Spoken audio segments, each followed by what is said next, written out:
kanino man. Ang sino mang gumagawa ng matuwid ay matuwid, katulad ni Kristo. Ang nagpapatuloy sa pagkakasala ay kampon ng Diablo, sapagkat sa simula pa'y gumagawa na ng kasalanan ang Diablo at naparito ang anak ng Diyos upang wasakin ang mga gawa ng Diablo. Ang tinanggap ng Diyos bilang anak niya ay hindi nagpapatuloy sa pagkakasala, sapagkat siya'y may bagong buhay na galing sa Diyos. At yamang ang Diyos ang Ama niya, hindi siya maaaring magpatuloy sa pagkakasala.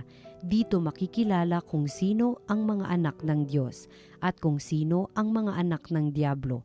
Ang sino mang hindi gumagawa ng matuwid at hindi umiibig sa kanyang kapatid ay hindi anak ng Diyos. Ang salita ng Diyos.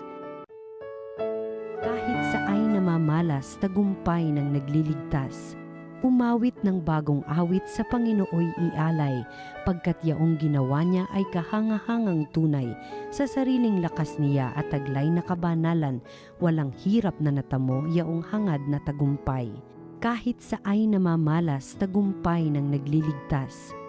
Umingay ka karagatan at lahat ng lumalangoy. Umawit ang daigdigan at lahat ng naroroon. Umugong sa palakpakan pati yaong kalaliman. Umawit ding nagagalak ang lahat ng kabundukan. Kahit sa ay namamalas, tagumpay ng nagliligtas. Pagkat siya'y dumarating maghahari sa daigdig, taglay niya'y katarungan at paghatol na matuwid. Kahit sa ay namamalas, tagumpay ng nagliligtas. Noong panahong iyon, naroon uli si Juan at ang dalawa sa kanyang mga alagad. Nakita niya si Jesus na nagdaraan at kanyang sinabi, "Ito ang kordero ng Diyos." Narinig ng dalawang alagad ang sinabi niya at sumunod sila kay Jesus. Lumingon si Jesus at nang makitang sumusunod sila ay kanyang tinanong, "Ano ang hinahanap ninyo?" Sumagot sila, "Saan po kayo nakatira, Rabay?" Ang kahulugan ng salitang ito'y guro.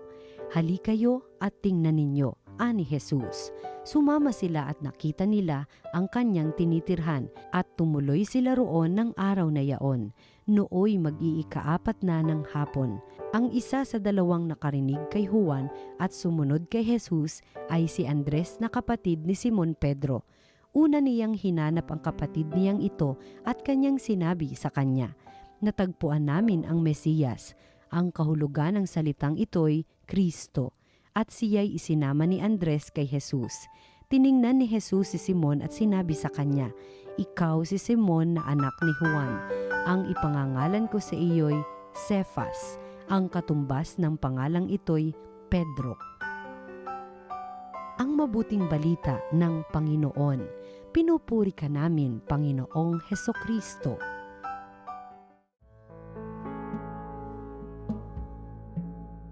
Isang pinagpala pong Sabado sa ating lahat. Ngayon pong ito ay panahon pa rin po ng Kapaskuhan at kakatapos na, bago po mag-Epiphany, no? Ito po ay ang panahon po ng kaligayahan, ng pagkapala, and we thank God for these abundant blessings of this Christmas season. Ng panahon po ng ating mga pamilya, no? Have time with family, with friends. Have time, of course, also with the Lord.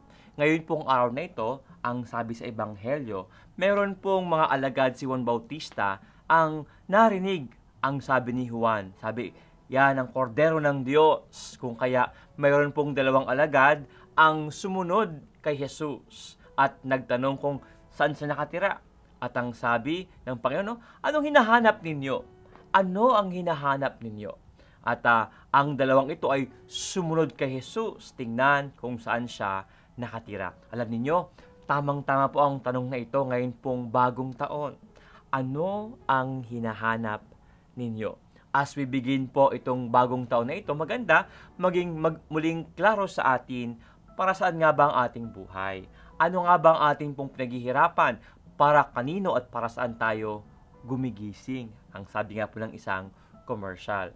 May mga tao po ang akala lang, no, yung mga bagay sa mundong ito, pag makamit nila, okay na, magiging na akong masaya. Siguro po, yung mga maliit na bagay mula sa cellphone, tapos dyan, sakyan, tapos lupa, bahay, yung lahat po ng mga pangarap na sanay matupad. After nyan, makapagbiyahe abroad, no?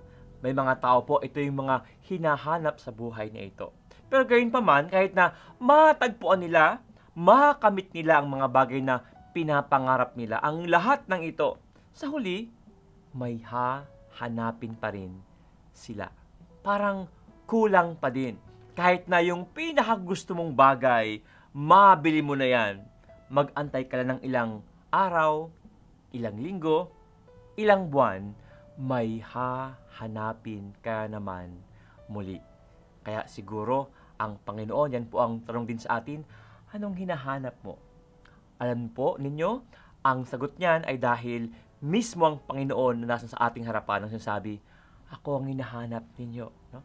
Kahit pa gaano karami, gaano kayaman, gaano kalaki ang mga bagay na makamit natin, hindi po yan sasapat. Dahil ang sabi nga po ni San Agustin, tayo po ay nilikha para po sa Diyos. Walang bagay na makapapawi sa ating walang hanggang uhaw, walang hanggang pagkagutom, kundi ang walang hanggang Diyos lamang.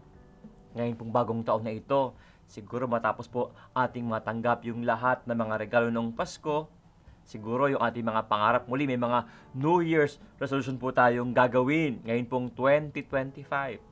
Sana huwag tayong makalimot na tayo po ay nilikha para sa Diyos. Walang bagay sa mundong ito ang papawi sa ating pagkagutom, pagkauhaw, sapagkat tayo po ay nilikha para sa Diyos at para sa Diyos lamang. Kung kaya sana Diyos po ang ating palaging hahanapin at susundan.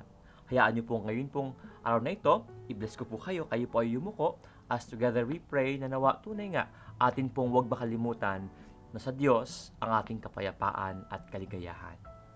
Panginoon, ngayon pong bagong taon na ito, kayon ka pasalamat sa biyaya po muli ng buhay at bagong pagkakataon para kami ay makasunod sa iyo at tumanggap din ng iyong mga abot-abot na biyaya. Panginoon, sa kabila po ng mga magandang bagay na aming natanggap araw-araw, sana huwag kaming makalimot na ikaw ang sentro ng lahat ng bagay. Sa iyo kami nanggaling at sa iyo kami pupunta at babalik. Nawa Panginoon, sa kabila po ng aming pinakabalahan sa mundong ito, huwag kaming makalimot manalangin, magdasal, magtiwala sa iyo. Ikaw na nabuhay at naghahari, kasama ng Espiritu Santo, ng Diyos Ama sa langit. Amen.